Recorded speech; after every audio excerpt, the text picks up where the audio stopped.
Thank you, and welcome to Thank God It's Sunday. I include this overtly religious part of my podcast to remind myself and my audience that being a true conservative means being religious. Back in a minute.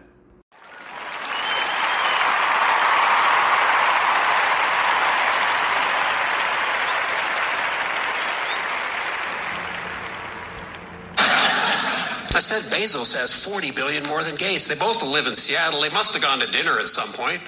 You think when that check hit the table, do you think Bill just short-armed it just a little bit? Like, you didn't get that, Jeff? All right, thanks, man. I don't have rocket ship money. Last March, my wife and I celebrated our 35th wedding anniversary. Thank you very much. Yeah. We have 2 kids. We stopped at 2 kids out of vasectomy. This is called elective surgery. Like there was an election. My wife had a vote. I had a vote. I lost the election. I always do a vasectomy on a Friday, so you go home and sit all weekend in the lazy boy with a remote in your hand, a bag of ice in your lap, which really, when you get right down to it, it's like any other weekend.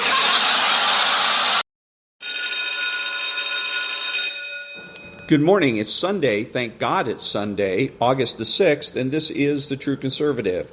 Welcome to all the butchers, bakers, and candlestick makers out there. I'm Ron, your host, and the only true conservative in the United States today.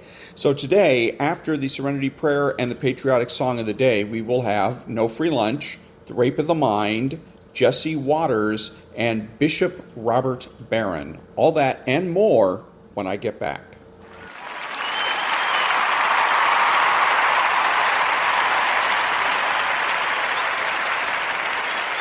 God grant me the serenity to accept the things I cannot change, the courage to change the things I can, and the wisdom to know the difference. Amen.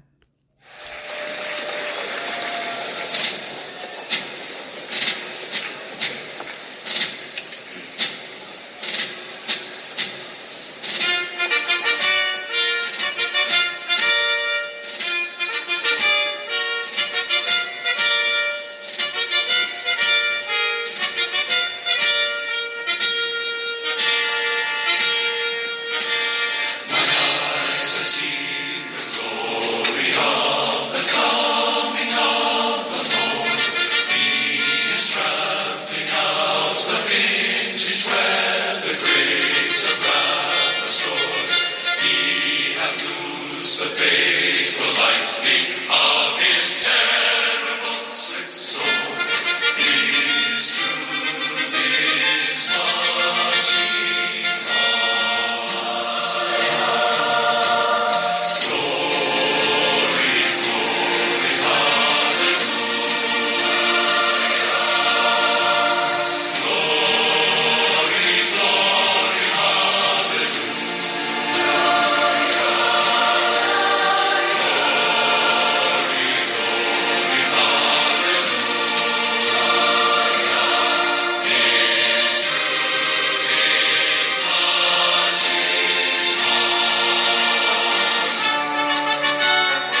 Thank you. And now, there's no free lunch. 250 Economic Truths by David-Bahnsen.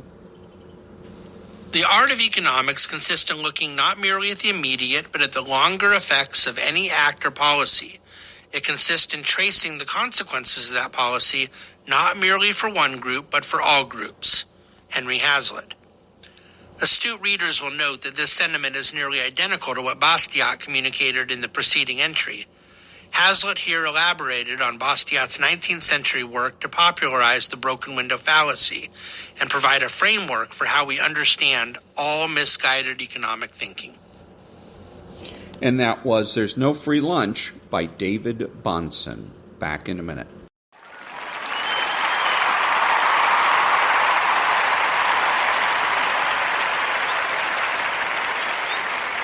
Thank you. Now from Ayn Rand's book called The Virtue of Selfishness. The cult of moral grayness could not succeed by an open rebellion against morality and struggles to elevate the negation of morality into a superior kind of virtue. Observe the form of that doctrine. It is seldom presented as a positive, as an ethical theory or subject of discussion. Predominantly, you hear it as a negative, as a snap objection or reproach, uttered in a manner implying that you are guilty of breaching an absolute so self-evident as to require no discussion. In tones ranging from astonishment to sarcasm to anger to indignation to hysterical hatred, the doctrine is thrown at you in the form of an accusatory, "Surely you don't think in terms of black and white, do you?" Prompted by confusion, helplessness, and fear of the entire subject of morality, you hasten to answer guiltily, "No, of course I don't," without any clear idea of the nature of the accusation. You do not pause to grasp that the accusation is saying, in effect, "Surely you're not so unfair as to discriminate between good and evil, are you?" Or, "Surely you're not so evil as to seek the good, are you?" Or, "Surely you're not so immoral as to believe in morality." Moral guilt, fear of moral judgment, and a plea for blanket forgiveness are so obviously the motive of that catchphrase that a glance at reality would be sufficient to tell you what an ugly confession you are uttering. But escape from reality is both a precondition and the goal of the cult of moral grayness. Philosophically, the cult is a negation of morality, but psychologically, this is not the cultist's goal. What the cultists seek is not a morality, but something more profoundly irrational.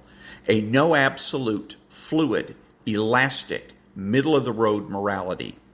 The cultists do not proclaim themselves beyond good and evil. They seek to preserve the advantages of both. The cultists are not moral challengers, nor a medieval version of flamboyant evil worshippers. The cultists advocate not selling your soul to the devil, but renting it out to the highest bidder. And again, that was from Ayn Rand's book called The Virtue of Selfishness. Back in a minute.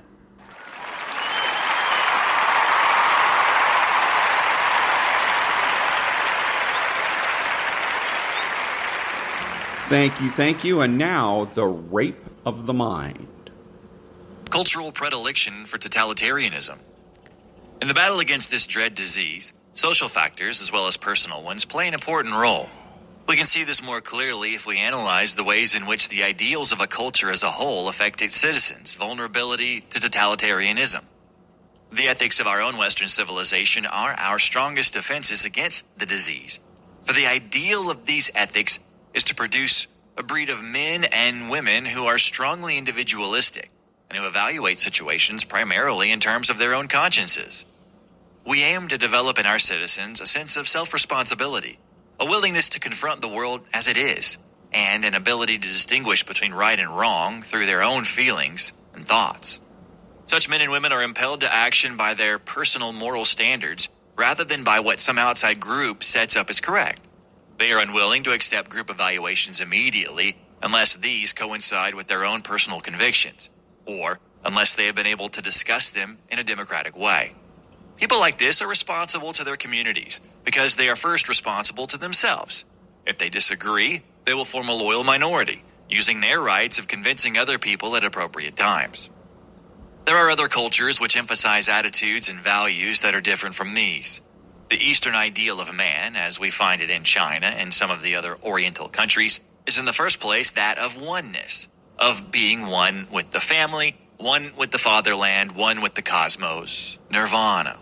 The Oriental psyche looks for a direct aesthetic contact with reality through an indefinable empathy and intuition. Eternal truth is behind reality, behind the veil of Maya. Man is part of the universe. His ideal is passive servility and non-irritability.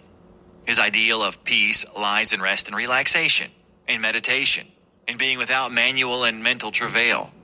The happiness of the Oriental psyche lies in the ecstasy of feeling united with the universal cosmos.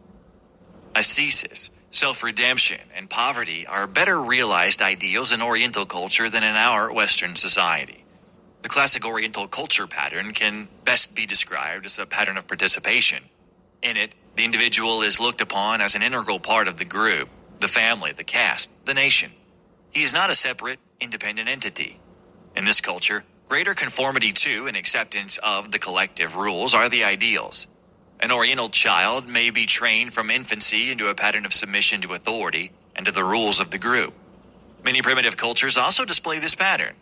To a person raised in these cultures, the most acceptable standards, the best conceivable thoughts and actions, are those sanctioned by the group.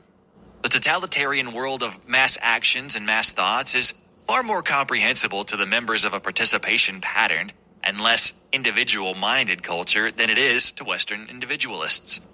What is to us unbearable regimentation and authoritarianism may be to them comforting order and regularity.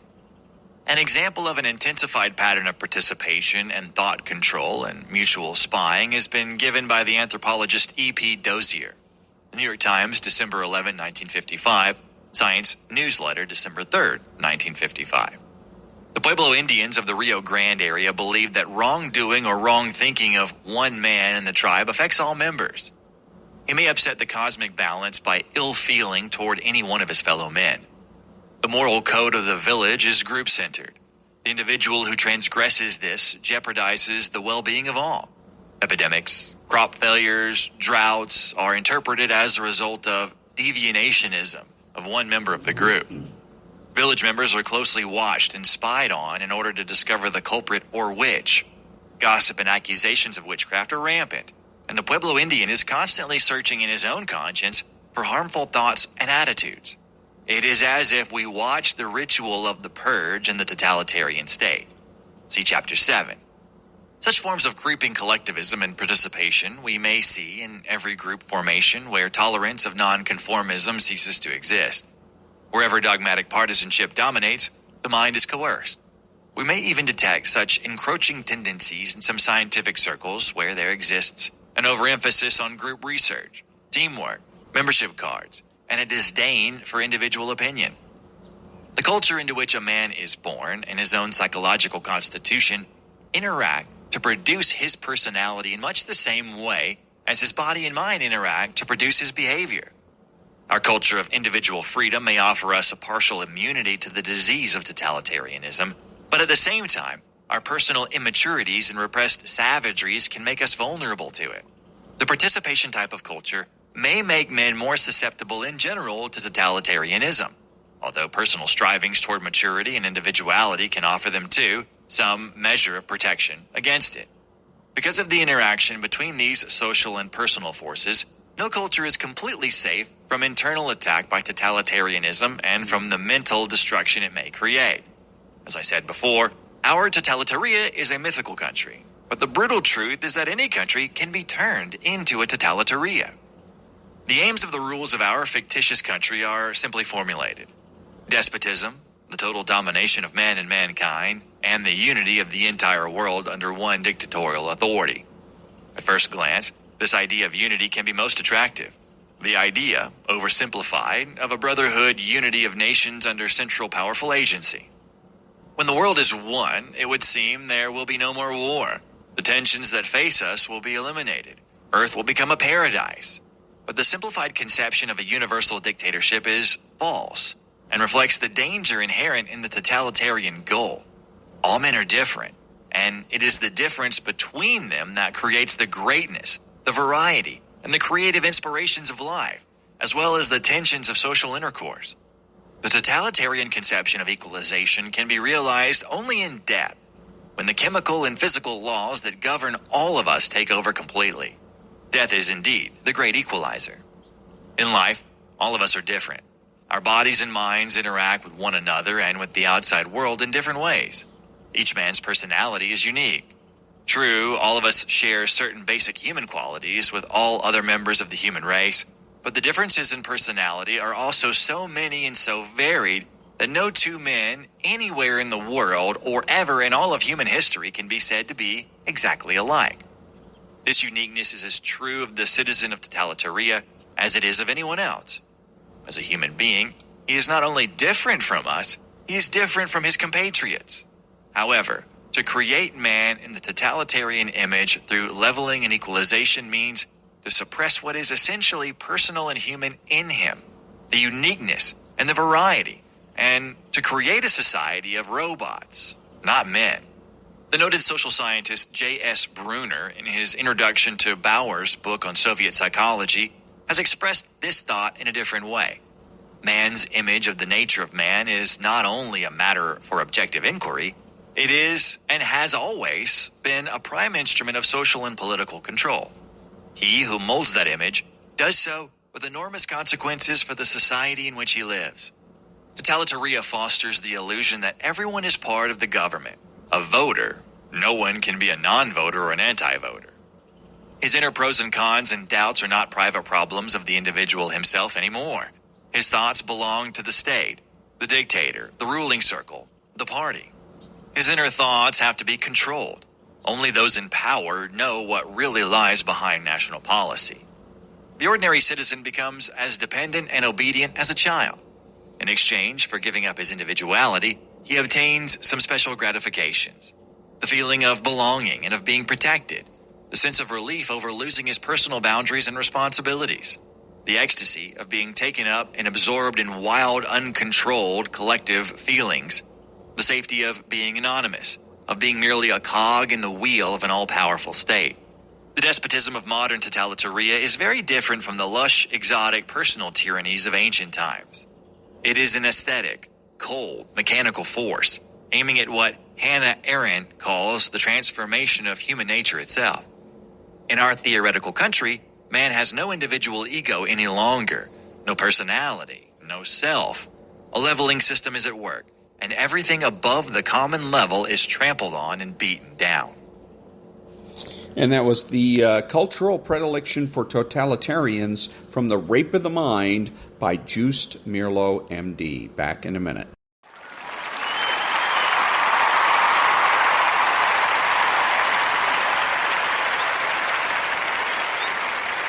Thank you. And now, Jesse Waters. Democrats finally had an epiphany. Usually the party knows everything. They know what you need, what you don't need. They even know things you didn't even know you needed. But for the first time in a long time, the Democrats threw up their arms in despair. Donald Trump's approval rating was actually slightly larger than Joe Biden's was at this point. Trump was at 43%. Biden is at just 41%. So he's doing worse than Trump, who he was always saying was doing so poorly. The question is, how solid a candidate is Joe Biden? That's the problem. That's exactly the problem. And what is exactly the problem? That we don't know how solid a candidate Joe Biden is. We know he's not a solid candidate. Exactly. He is struggling. I mean, within his own party. It is hard to watch. After the Russia hoax, 2 impeachments, 3 indictments, and a country bitterly divided by class and education, the New York Times experienced a temporary moment of clarity. Columnist David Brooks is asking, what if we're the bad guys here? Humility finally arrived at the New York Times, and we're not going to mock them for it. We're actually encouraged by their ability to step into someone else's shoes for once. The professional class is finding itself wondering, maybe the Texas oil worker isn't a bigot. Maybe the Ohio truck driver with a Trump bumper sticker just likes his trade policies. What if the deplorable store clerk in Arkansas is tired of being robbed? What if we're the problem? What if our snobby attitudes, our exclusive tribes, and our globalist policies are damaging the working class and turning everybody off? In the piece, David Brooks says the problem actually goes back to the 1960s, when the working class were drafted off to Vietnam to fight in a war pushed by Ivy League foreign policy elites, while the wealthy sons of the elites got deferments. That was the moment everything changed. Academic achievement determined how the social order is structured. You either went to exclusive prep schools, elite East Coast colleges, or grad schools, or you didn't. The media profession, which used to be full of old crusty working class guys hustling around with a pen and paper, used to hold powerful interests accountable. But now the media profession is stuffed with upper class Americans who don't hold powerful interests accountable because they're all from the same class. They all went to the same schools, go to the same clubs. They all live in the same neighborhoods. The upper class media has aligned itself with the upper political class and the business class into one big professional class that looks down their nose at the rest of the country and tries to keep them out of the club. David Brooks says they're segregating themselves. They don't believe certain people belong in politics or in media or in any position of power in the country. That's their job. They were born into it. They were groomed for it. Living in the Boston, New York, D.C. axis, they've propped themselves up into these urban coastal power centers, and this goes for coastal California too, and they've created an economic system which keeps them and only them elevated. Their jobs and status are always safe. The policies that serve them, open borders, open China, AI, green tech, don't serve the rest of the country. In fact, their policies wreak havoc on the rest of the country. If your factory or your refinery gets shut down, you're replaceable. They're not. To them, you're just a number in the monthly unemployment report. Even during the pandemic, they thrived. There's always a hammock nearby. Brooks admitted it. Quote, armed with all the kinds of economic, cultural, and political power, we support policies that help ourselves. Free trade makes the products we buy cheaper, and our jobs are unlikely to be moved to China. Open immigration makes our service staff cheaper, but new, less educated immigrants aren't likely to put downward pressure on our wages. There's no empathy in the professional class. They talk down to you, if they talk to you at all. Since academic credentials mean everything, they use words and phrases to show everybody how smart and politically correct they are. They make everybody else feel alienated and kind of confused.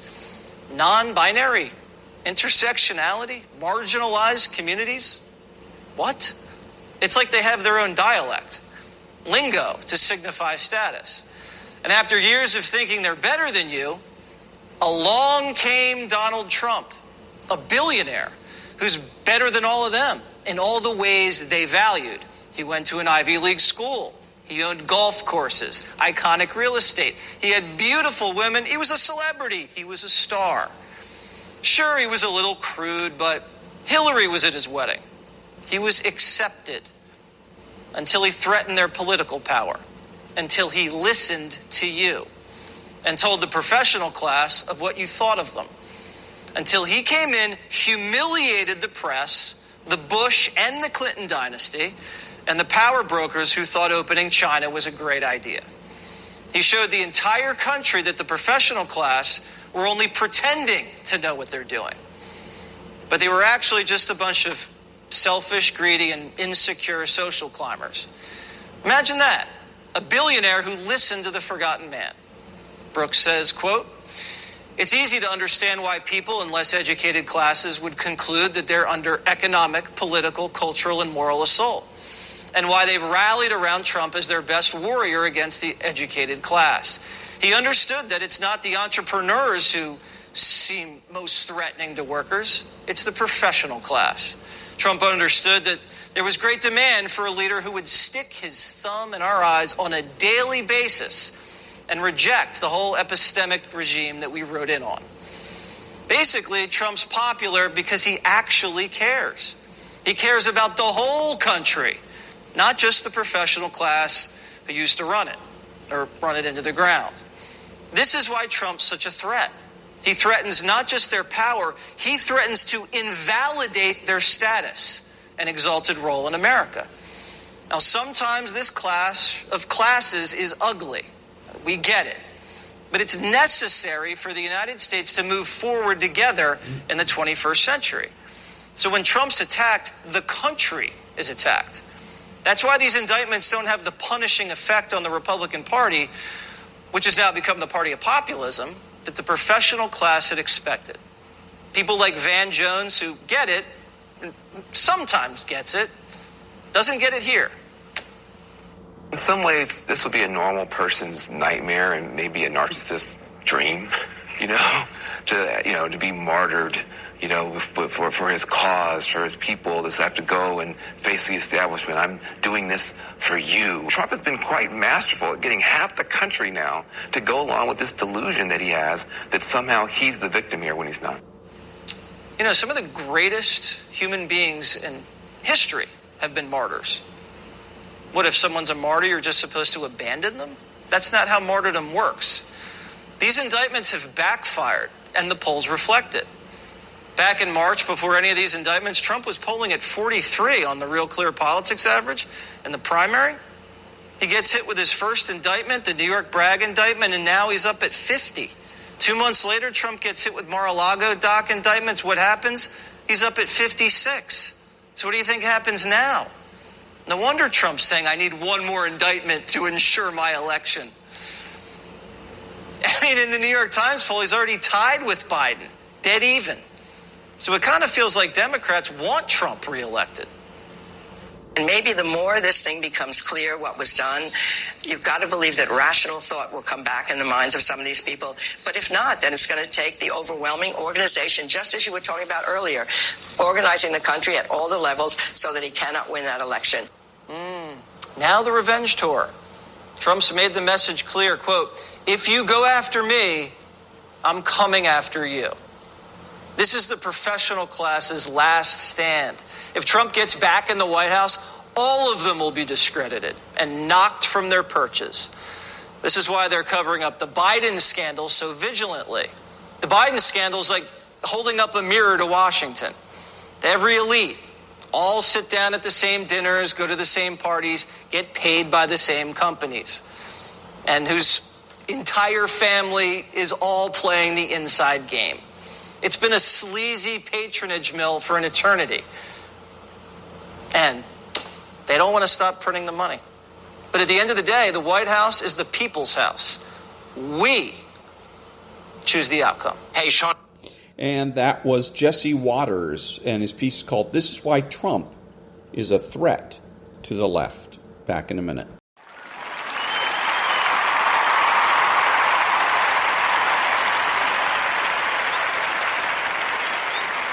Thank you. And now, Bishop Robert Barron. Peace be with you. Friends, it's a wonderful grace that the Feast of the Transfiguration this year falls on Sunday. So we're going to, as our Sunday readings, examine this marvelous event from the life of Jesus that has so captivated the minds of Christians from the very beginning. Think of the artists and poets up and down the ages who've loved the scene of the Transfiguration. But notice, please, the first reading the church gives us for today. It might strike you as curious, but it's very apropos. It's from the 7th chapter of the book of the prophet Daniel. Fascinating book, by the way. You can read it in a couple of sittings. If you're interested, go to your Old Testament, find the book of the prophet Daniel. Well, Daniel chapter 7 is the account of a vision that Daniel has of a series of beasts rising from the sea. Well, these symbolize a series of kingdoms that will emerge, worldly kingdoms, each one giving way, each one being destroyed, in preparation for a final kingdom, the kingdom of God. And at the close of that, then he has this magnificent vision of the Ancient of Days, of God sitting on his throne, and then coming on the clouds of heaven, he says, one like a son of man. And to that son of man is given power and glory. So there's the vision, there's the prophecy. How did they read it? Well, in Jesus' time, they read this emergence of the beasts as a succession of 4 kingdoms. And so they guessed at the end of that 4th kingdom, the Messiah, the Son of Man, would emerge. Well, what were the 4 kingdoms? They read them as Babylon, Persia, Greece and Rome. Four worldly kingdoms that oppressed ancient Israel. The Romans in Jesus' time were in power. They were an oppressive force, and many Jews, predicted and hoped for their demise. Can you see why the messianic fervor was intense at the time of Jesus? Because they sensed, okay, the fourth kingdom's upon us. And so when Rome falls, the Messiah, the Son of Man, will come, and he will be given a throne to rule. The king is about to assume power. Now, if you think this is just wild speculation and it had nothing to do with Jesus, think again. Remember in the accounts of the Passion, at Jesus' trial, when he's asked directly, "Are you the Messiah?" And they're expecting this, carpenter from Galilee. No, I'm not the Messiah. I'm not the Messiah. What does he say? "I am. And you will see the Son of Man seated at the right hand of the power and coming with the clouds of heaven." Well, that's when they tore their garments. They knew exactly what he was doing. He was quoting Daniel chapter 7. Yes, I am. I am the Messiah. The one predicted to come at the end of these four kingdoms, who is now ready to assume in power and glory my throne to rule the nations. That's how they saw Jesus. That's how they began to intuit his importance. At the end of his life, that's when he announces clearly, yes, this is who I am. Now, in light of that, everybody, take a look again at this story of the Transfiguration, which has all kinds of overtones and undertones, and we can look at it from many different standpoints. Look at it now from this standpoint. Jesus appears on top of the mountain. First of all, the mountain. Where we go up, where God comes down. The mountain is the place of encounter. A cloud overshadows them. And then Jesus is transfigured. And the Greek there is literally metamorphosis. He goes beyond the form that he has. That might be the best way to translate it. Meta means beyond, morphe means form. Metamorphosis is to go beyond the form that you have. So Jesus on the cloud appears now in a glorious form. Who's with him? Moses and Elijah. Moses standing for the law, Elijah standing for prophecy, the two great divisions of the Old Testament. What do both law and prophecy look toward?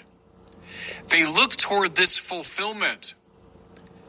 Law, Torah, right? God's direction to his people. But it's never been followed adequately.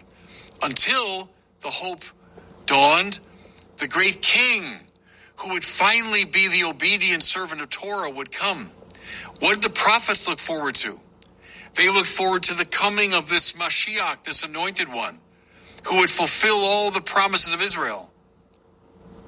You see now, everybody, this is like a beautiful icon.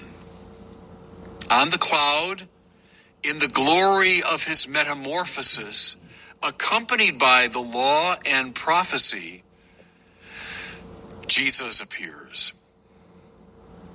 The king has come. That's the idea.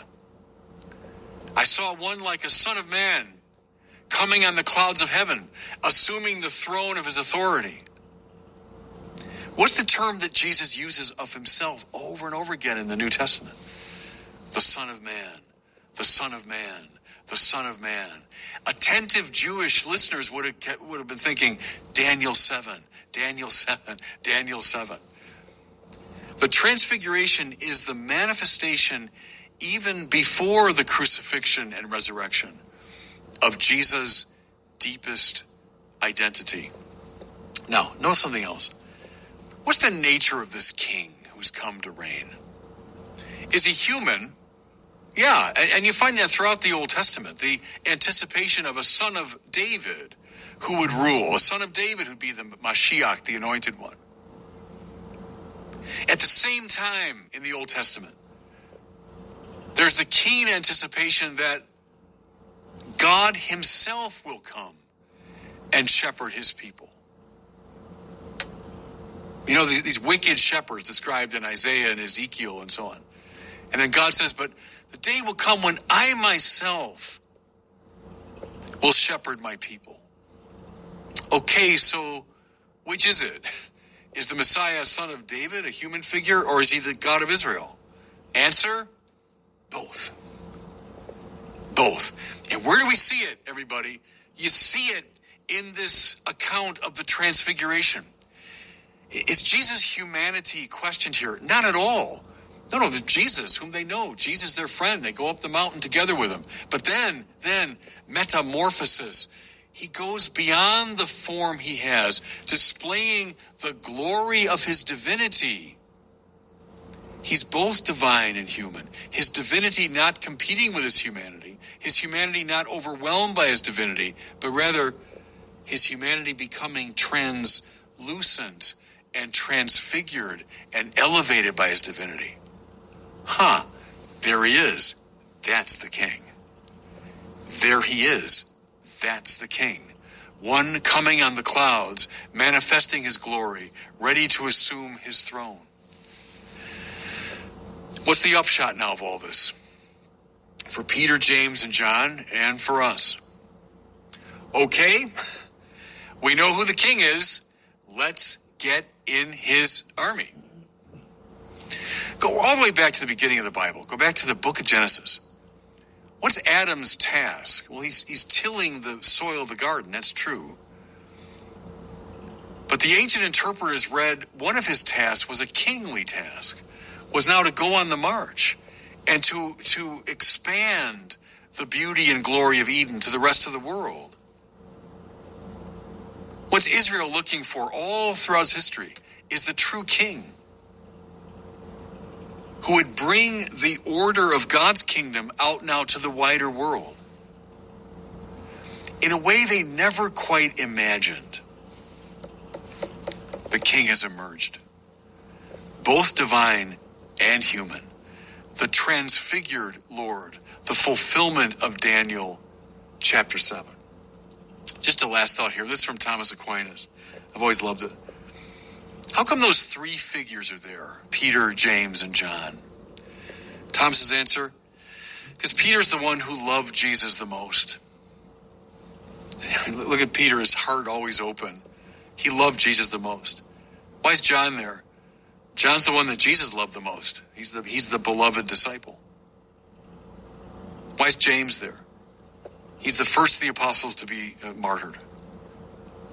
Give his life for Jesus. What does it mean, everybody, to join the army of this king? It means we fall in love with him. Like Peter, we need to love him with all our hearts.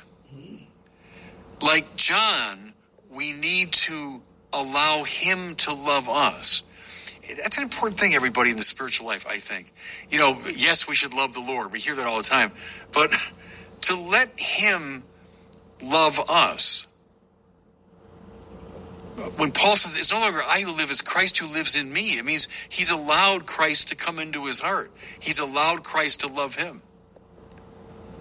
And then like James, we're in an army under the aegis and direction of this king. We got to be ready to give our lives for him. So James, this martyr, the first martyr among the apostles, the intense love for Jesus, accompanied by a willingness to give our lives for him, will change the world that way.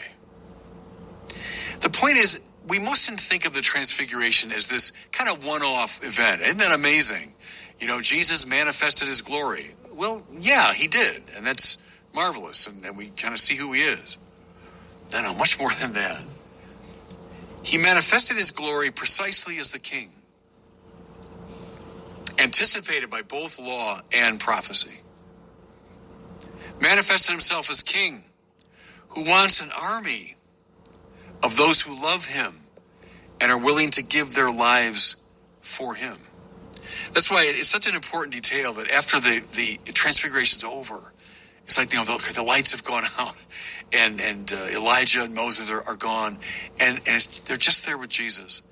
And then it says just very simply, they come back down the mountain. It's like the two disciples on the road to Emmaus. Once they've seen the Lord, what do? They go back to Jerusalem. They go back to Jerusalem to join the 11, to join the army. So now these three, having seen what they saw, having taken in the king, they now go back down the mountain to start fighting the good fight. Where do we experience the transfiguration? Every Mass. Think of the readings from the Old Testament. We listen to law and to prophecy. Think of now at the elevation of the host and of the chalice. What do we see but the transfigured Lord? What do we see but our King? And then having received him, having expressed our love for him, having allowed him to love us, we are then sent forth. Go forth, go in peace. The Mass is ended. Go to love and serve the Lord. Is become soldiers in the army of the King. Go, everybody, from Daniel chapter 7 all the way to the Transfiguration and see it as the description of what our spiritual lives are all about. Falling in love with this transfigured King and having the courage to fight in his army. And God bless you. And that was Bishop Robert Barron. Back in a minute.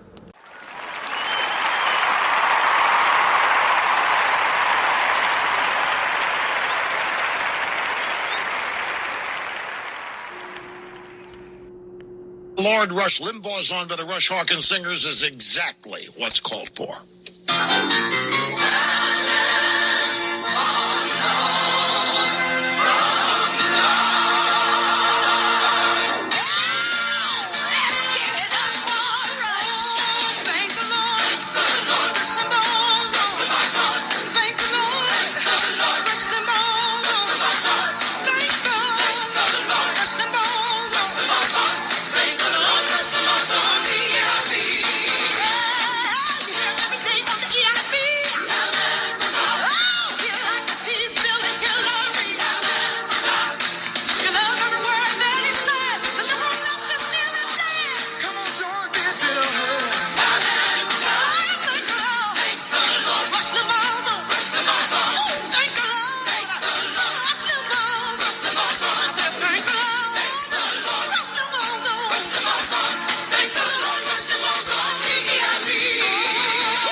Rush Limbaugh's on.